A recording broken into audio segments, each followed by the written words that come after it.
ఇప్పుడు ఇందులో మీరు బాగా తెలుసుకోవలసిన రహస్యం ఒకటి ఉంది. ఆయన కక్ష ఎవరి మీద? విష్ణువు మీద. వచ్చిన వాడెవరు? పరమశివుడు వచ్చాడు. విష్ణు రూపం రావాలి కదా, శివరూపంతో వచ్చి ఎందుకు చంపాడు అంటే, భగవంతుడికి 2 పేర్లు చెప్తారు. ఒకటి వామదేవ, ఒకటి వాసుదేవ. వాసుదేవ అంటే శ్రీమన్నారాయణుడు, వామదేవ అంటే పరమశివుడు. ఇప్పుడు మీరు చూడండి, వామదేవ వాసుదేవ ఈ రెండింటిలో ఒకటి విష్ణుతత్వాన్ని ఒకటి శివతత్వాన్ని ప్రతిపాదించడానికి మారిన అక్షరాలు ఏమిటి? వామదేవాలో వా దేవ ఒకటే, వాసుదేవాలో వా దేవ ఒకటే. ఇందులో మా మారింది, అందులో సు వచ్చింది. ఇందులో మా, అందులో సు. ఇప్పుడు మీరు ఈ సు పక్కన మా పెట్టండి. సుమ. సుమ అంటే ఏమిటి? సుమం అంటే పువ్వు. పువ్వు అంటే ఏమిటి? జ్ఞానం. జ్ఞానము మీకు కలిగితే ఆ వామదేవుడు వాసుదేవుడు, వాసుదేవుడు వామదేవుడు. పేర్లు మారే, నామములు మారే, రూపములు మారే, తత్వరీత్యా ఉన్నది ఒక్కటే పదార్థం. అందుకే శివలింగాన్ని పూజించి రాముడికి జోలికి వెళ్ళిన రావణాసురుడి 10 తలలు తెగిపోతున్నప్పుడు శివస్వరూపం ఆపదు. శివస్వరూపం జోలికి వెళ్ళి శ్రీ మహావిష్ణువు యొక్క పాదములు పట్టుకున్న శ్రీ మహావిష్ణువు వచ్చి శంకరుడు చేసేటటువంటి ప్రళయాన్ని ఆపడు. ఎందుచేత? ఉన్నదొక్కటే పదార్థము కనుక. ఏకో దేవ సర్వభూతాంతరాత్మ సర్వభూతాధివాస సాక్షీ చేతో కేవలో నిర్గుణశ్చ అంది వేదం. ఉన్నదొక్కటే పదార్థం, అవసరాన్ని బట్టి రూపాన్ని మారుస్తుంది. ఇక్కడ భీమః ఎటువంటి శక్తి ఉన్నవాడు, మీరు ఏం కోరుకుంటున్నారో అటువంటి శక్తి ఏదైనా మీకు ఇయ్యగలిగినటువంటి వాడు. కాబట్టి ఇప్పుడు ఆ స్థితిలో వచ్చి రాక్షస సంహారం చేసి తన భక్తుడైనటువంటి వాడికి రాజ్యాధికారం ఇచ్చి తదనంతరము మోక్షం ఇచ్చినటువంటి వాడు. ఇది పరమేశ్వరుడు ఈ భీమనామంతో ఏదైనా చేస్తుంటాడు. ఇది మనకి తెలియ చెప్పడానికే మూర్తి నాయనారు వచ్చారు. మూర్తి నాయనారు రోజుల్లో పరమతం వాళ్ళు రాజ్యం చేశారు. ఎక్కడా శివార్చన జరగడానికి వీల్లేదన్నారు. శివుడికి చందన సేవ ప్రీతిపాత్రం కాబట్టి శివాభిషేకం చేస్తే చందనం రాయాలి. పైగా శివాభిషేకం పూర్తి చెయ్యడానికి చందన జలాలతోటే పూర్తి చెయ్యాలి. చందనం కలిపిన జలాలతో తప్ప వేరొక దానితో పూర్తి చేయకూడదని ప్రమాణం. కాబట్టి చందనం లేకపోతే అభిషేకం జరగదు.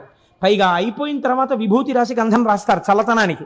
కాబట్టి ఎక్కడ గంధం చెక్కలు దొరకకుండా చేశాడు రాజు. శివార్చనలు ఎవరైనా రహస్యంగా ఇళ్లలో చేస్తుంటే గంధం లేకపోతే అభిషేకం జరగదని. మూర్తి నాయనారు రాజ్యం అంతా వెతికాడు, ఎక్కడ ఇంత గంధపు చెక్క కూడా దొరకలేదు. ఆయనకి బాధ కలిగింది. గంధపు చెక్కని తీసుకొచ్చి సాన మీద పెట్టి రాస్తే అరిగిపోయి సువాసనతో కూడినటువంటి నజ్జునిస్తోంది. ఈశ్వరుడు ఇచ్చినటువంటి చెక్క నాకు ఉంది, నేను నా మోచేతిని సాన మీద అరగతీస్తాను, వచ్చిన నజ్జుని శివుడికి అలంకారం చేస్తాను, అభిషేకం చేస్తాను గంధంగానని తన మోచేతిని అరగదీశాడు. అరగదీస్తుంటే చర్మం చిట్లిపోయింది, రక్తం కారిపోయింది, మాంసం పక్కకి తప్పుకుంది, ఎముక అరిగిపోతుంది. ఇహ చూడలేకపోయాడు శంకరుడు. తాను ఆయన పెట్టుకున్న పార్థివలింగంలోంచి బయటికి వచ్చి గబగబా చేయి పట్టుకున్నాడు. పట్టుకుని, ఎంత సాహసం చేశావయ్యా, గంధపు కర్ర దొరకలేదని, గంధపు కర్రలు దొరకకుండా రాజు చేశాడని నీ చేతిని సాన మీద అరగదీశావు. రేపటి రోజు నుంచి ఎక్కడెక్కడ ఎలా శివార్చనలు కావాలంటే అలా చేసుకునే విధంగా ఈ రాజ్యాన్ని మారుస్తాను. ఒక్కరోజు, రేపటి రోజు అలా జరుగుతుందన్నాడు. అంతే. ఆ రాత్రి పడుకున్నాడు మూర్తి నాయనార్, రాజు పడుకున్నాడు. మూర్తి నాయనార్ ప్రాతకాలంలోచి శివాలయంలోకి వెళ్ళాడు. ప్రాతకాలంలో రాజు హంసతూలికా తల్పం మించి నిద్ర లేవలేదు. ఎందుకు లేవలేదని దగ్గరికి వెళ్ళారు. రాజు నిద్రలోనే మృత్యువశుడైపోయాడు. ఆయనలో ఉన్న శివుడు తప్పుకుంటే చాలదండి, చనిపోయాడన్నారు. పార్థివ శరీరాన్ని బయట పెట్టేశారు. కొడుకులు లేరు కాబట్టి ఇప్పుడు ఎవరికి ఇవ్వాలి రాజ్యం? ఆ రోజుల్లో ఒక్కటే పరీక్ష.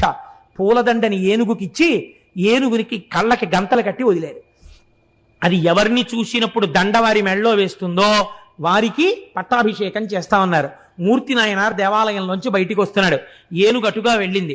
మూర్తి నాయనార్ వాసన తగలగానే 2 కాళ్ళు జాపి భూమి మీద చోటిచ్చి కాళ్ల మించి ఆయన్ని పైకెక్కించుకుంటూ దండ వేసి తన మూపున కూర్చోబెట్టుకుని అంతఃపురానికి తీసుకెళ్ళింది. ఈయనకే పట్టాభిషేకం చేద్దామని మరునాడు మూర్తి నాయనార్నే రాజుగా అభిషేకం చేశారు. ఆయన అన్నాడు, నాకు అభిషేక జలాలతో సామ్రాజ్య పట్టాభిషేకం వద్దు, నాకు విభూతితో అభిషేకం చేయండి అన్నాడు. భస్మతో అభిషేకం చేయించుకుని నేను బంగారు కిరీటం పెట్టుకోను, రుద్రాక్ష కిరీటం పెట్టుకుంటానని రుద్రాక్షల కిరీటం పెట్టుకున్నాడు. ఎక్కడ చూసినా శివార్చనలు చేయించాడు. రాజ్యం 3 పువ్వులు 6 కాయలుగా పరిఢవిల్లింది. కనుక మీరు ఆలోచించండి, పరమేశ్వరుడన్నవాడు ఏది చెయ్యలేడు, ఏదైనా చెయ్యగలడు. మీకు ప్రమాణం మూర్తి నాయనార్, యథార్థముగా జరిగిన కదా. మీరు ఏ శివాలయంలోకి వెళ్ళినా మూర్తి నాయనార్ ఉంటారు. 2, ఎక్కడో లేదు, యనమదుర్రు అని మనకి దగ్గరలో ఉంది క్షేత్రం.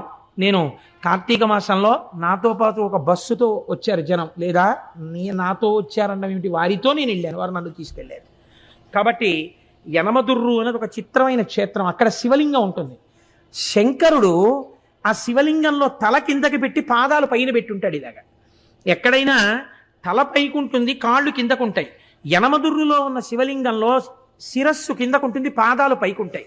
మీరు అక్కడికి వెళ్ళి వాళ్ళని అడిగితే నీరాజనం ఇస్తూ చూపిస్తారు శివలింగాన్ని బాగా. కింద శిరస్సు, పైన పాదాలు, నాభి వేసుకున్న యజ్ఞోపవీతంతో సహా కనపడతాయి. యమధర్మరాజు గారు ప్రార్థన చేశాడు ఒకానొకప్పుడు, రాక్షస సంహారం చేయడానికి అమ్మా నువ్వు వచ్చి యనమదుర్రులో కూర్చుంటే నీ శక్తిని నాకు అనుగ్రహిస్తే నేను రాక్షస సంహారం చేస్తానని.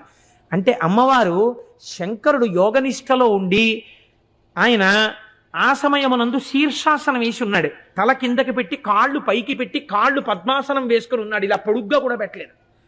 అలా కూర్చున్నటువంటి పరమశివుణ్ణి చప్పుడు చేయకండి, స్వామి యోగనిష్టలో ఉన్నాడు, నేను ఒక్కదాన్ని రావడం ఎప్పుడూ ఉండదు, ఈయనతో కలిసి రావాలి అని సుబ్రహ్మణ్యుడు చంటి పిల్లవాడు ఏడుస్తున్నాడు. ఏడుస్తున్న సుబ్రహ్మణ్యుణ్ణి ఒళ్ళో పడుకోపెట్టుకుని స్తన్యమిస్తూ శంకరుణ్ణి ఓ చిక్కన్ లాంటి దాంట్లో పెట్టుకుని ఎత్తి పట్టుకొచ్చేసింది ఆవిడ శక్తి స్వరూపం. ఎత్తి పట్టుకొచ్చి దేవాలయంలో పెట్టి కూర్చుంది. తానే ఒక పుష్కరిణి సృష్టించింది. మీరు కోటేశ్వరారు అబద్ధాలు చెప్పారంటే మీరు యనమదుర్రు వెళ్ళండి, నాతో ఎందరో వచ్చారు, ఇక్కడ ఉన్నారు సభలో వాళ్ళు, మా ప్రసాద్ బాబు గారు ఉన్నారు కదా, ఏం ప్రసాద్ బాబు గారు వాడు అబద్ధం చెప్పట్లేదని చెప్పరేం మీరు. కాబట్టి అక్కడ ఆ ఎదురుగుండా ఉన్న కోనేటిలో ఉన్న నీటితోనే అన్నం వండుతారు స్వామికి మహానైవేద్యానికి. ఆ నీళ్లతో వండకుండా మీరు ఎంత గొప్ప అగ్నిహోత్రం మీద ఎంత గొప్ప మినరల్ వాటర్ తీసుకొచ్చి వండినా సరే రాత్రి వరకు వండినా బియ్యం ఉడకవు అక్కడ. ఇప్పటికీ కూడా ఎదురుగుండా ఉన్న కోనేటిలో నీటితోనే అన్నం వండుతారు. ఇప్పటికీ మీరు కవచం తీసి చూపించమంటే చూపిస్తే సుబ్రహ్మణ్యుడిని పడుకోబెట్టుకుని పాలిస్తూ ఉంటుంది అమ్మవారు. పక్కన నిశ్శబ్దంగా శంకరుడు యోగనిష్టలో ఉంటాడు. అక్కడ మనం వెళ్ళినప్పుడు కూడా అంత మర్యాదగానే ఉండాలి, ఎక్కువ చప్పుడు చేయకూడదు. నమస్కారం చేస్తే అమ్మ ప్రసన్నురాలైపోతుంది. అక్కడికి ఈ దేవాలయాలు ఇంత గొప్ప ఉండడం ఏమిటని అన్యమతస్థులు ఆ ఆలయాన్ని ఈశ్వరుడి యొక్క శక్తి లేదని మేము నిరూపిస్తామని గుర్రాల మీద గుళ్ళోకి వెళ్ళి వరణ ఉన్నటువంటి కత్తి తీసి శివలింగం మీద కొట్టారు. లోపలికి దగ్గరగా ఒక 200 మంది చొరబడి కొడితే చిత్రం ఏమిటో తెలుసా అండి, శివలింగం పగిలిపోవాలి. శివలింగం మీద కత్తి వాటు పడింది, ఇలాగా తెగిపోతే ఎలా పడుతుందో అలాగే పడింది. పక్కన అమ్మవారు ఉంది, అంతే. ఎక్కడ నుంచి పడ్డాయో తెలీదు, పెద్ద పెద్ద బండరాళ్ళు పడి లోపలికి వెళ్ళిన 200 మంది నజ్జైపోయారు. శివలింగం అలాగే ఉంది. మీరు ఇప్పటికీ ఆ కవచం తీసి చూపిస్తే వాళ్ళని అడిగితే చూపిస్తారు, కత్తివాటు ఉంటుంది శివలింగం మీద. అమ్మవారు ఇప్పటికీ శక్తి స్వరూపిణి అయి ఆ యనమదుర్రు గ్రామంలో లోకాన్ని కాపాడుతూ ఉంటుంది. మన ఆలయాలు, మన వైభవం, మన సంస్కృతి, మన వేదం అంత గొప్పవి. మీరు ఈ మాట భీమవరం వెళ్ళినప్పుడు తప్పకుండా పక్కనే ఒక 7-8 కిలోమీటర్లు ఉంటుందంతే. ఒక్కసారి ఆ యనమదుర్రు క్షేత్రానికి వెళ్ళి చూడండి. అలాగే అక్కడే మందపాక అనే క్షేత్రం ఉంది. మందపాక క్షేత్రంలో అమ్మవారు ఉంది. చంద్రశేఖర పరమాచార్య స్వామి వారు మందపాకకి దగ్గరలో తణుకొచ్చారు.